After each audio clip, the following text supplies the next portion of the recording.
এই ফার্স্ট আমি মিশো অ্যান্ড শপসি থেকে বেশ কিছু কিচেন প্রোডাক্ট অর্ডার করি।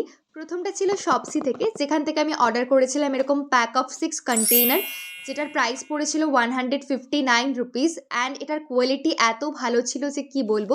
দূর থেকে দেখলে মনে হবে এটা কাচের, কিন্তু রান্নাঘরে সবসময় কাচের জিনিস রাখা ঠিক হয় না, কোনো সময় স্লিপ কেটে পড়েও যেতে পারে। তার জন্য আমি একদম কাচের মতো দেখতে কিন্তু প্লাস্টিকের এই এয়ারটাইট কন্টেনারগুলো অর্ডার করেছি, যেটা রান্নাঘরটাকে আরও সুন্দর করে ফুটিয়ে তুলবে। এটাতে তোমরা অনেকগুলো কালার অপশন এবং অনেকগুলো সাইজের অপশানও পেয়ে যাবে। ডেফিনেটলি পারচেস করতে পারো যদি তোমার রান্নাঘরটাকে তুমি আরও একটু সুন্দর করে সাজিয়ে গুছিয়ে রাখতে চাও। আমার তো কোয়ালিটি ভীষণ পছন্দ হয়েছিল। আর একটা মজার বিষয়, যেটা মিশোর থেকেও শপসিতে এই জিনিসগুলোর প্রাইস আমি কমে পেয়েছি। নেক্সট আমি অর্ডার করেছি মিশো থেকে এই চপিং বোর্ডটা, যেটার প্রাইস পড়েছিল 100 রুপিস। অনেক দিন ধরেই ভাবছিলাম যে একটা চপিং বোর্ড নেব কিন্তু হচ্ছিল না। এটার কোয়ালিটি দেখে তো ঠিকঠাকই লাগছিল, কিন্তু ইউজ করার পর আরও ভালো করে বোঝা যাবে। নেক্সট আমি অর্ডার করেছি এরকম প্যাক অফ 2 কন্টেইনার, যেখানে টি অ্যান্ড সুগার রাখা যাবে। এই দুটোর কোয়ালিটিও যথেষ্ট ভালো ছিল। প্রাইস পড়েছিল 140 রুপিস আফটার অনলাইন পেমেন্ট।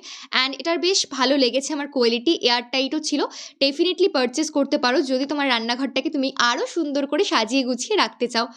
আমরা তো এমনি কন্টেইনার ইউজ করি, কিন্তু সেগুলো দেখতে খুব একটা ভালো লাগে না, এগুলো দেখতে আরও ভীষণ সুন্দর লাগে।